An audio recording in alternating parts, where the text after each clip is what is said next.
Les points de vue sur l'actualité, c'est maintenant sur Europe 1. Le point de vue tranchant et tranché de Caroline Roux, l'édito politique d'Europe 1 Matin. Bonjour Caroline. Bonjour Bruce, bonjour Julie, bonjour à tous. On l'apprend à l'instant, le débat à l'Assemblée est terminé autour du mariage gay. Ça veut dire que le débat parlementaire dans son ensemble est fini. Il y aura un vote solennel, comme on le dit, mardi prochain, mais les débats sont clos. On va en reparler avec notre invité Christophe Girard dans quelques instants. Mais avec vous, Caroline, on va voir que le climat s'est dégénéré depuis plusieurs semaines maintenant autour de ce mariage pour tous. Une grande manif d'ailleurs est prévue dimanche, sous tension après les violences qui ont été commises à Paris, à Lyon, à Lille. Est-ce que la situation est encore sous contrôle ? Non, le débat a échappé à tout le monde. Il échappe aux organisateurs de la manif pour tous qui promettent le sang et la guerre civile, se ravisent, condamnent les violences mais organisent la mobilisation permanente. Il a échappé à la gauche. Depuis 6 mois, le gouvernement est empêtré dans ce dossier qui écrase tout, qui occulte tout. Le président lui-même est pressé d'en finir avec un sujet tellement éloigné des préoccupations des Français. Ça l'ennuie, dit un ministre qui traduit avec ses mots à lui une inquiétude présidentielle face à l'hystérie ambiante. Alors le gouvernement accélère face à la colère, durcit le ton et crispe les opposants.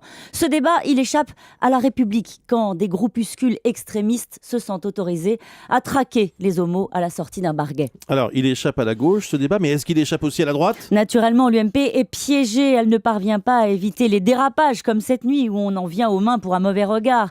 Comme hier, lorsqu'un député, la voix tremblante, estime que l'État assassine nos enfants. L'opposition est illisible. D'un côté, ceux qui appellent au désordre avec des accents mélenchoniens, qui refusent le verdict du Parlement. De l'autre, des élus qui assument leur malaise face à un mouvement qui ne leur ressemble plus.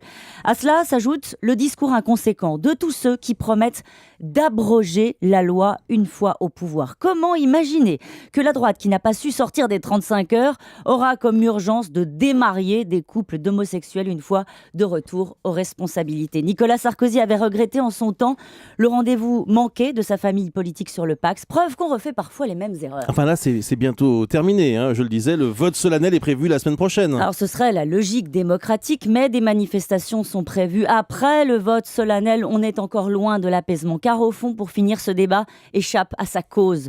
Le mariage pour tous n'est qu'un prétexte pour un autre affrontement, idéologique celui-là. Les drapeaux bleus et roses aux côtés de la bannière bleu, blanc, rouge. Il ne sera pas facile de faire entrer à la maison une génération qui frétille en découvrant les pavés et la rage. Une droite qui veut défendre ses valeurs, qui assume le conservatisme, mais surtout une droite qui se sent dépositaire de la France, qui refuse aux socialistes la légitimité d'exercer le pouvoir, et plus vraiment un débat en fait, une ligne de fracture. Une ligne de fracture, voilà ce que traduit cette tension autour du mariage pour tous. C'est ce que nous dit ce matin Caroline Roux sur Europe 1.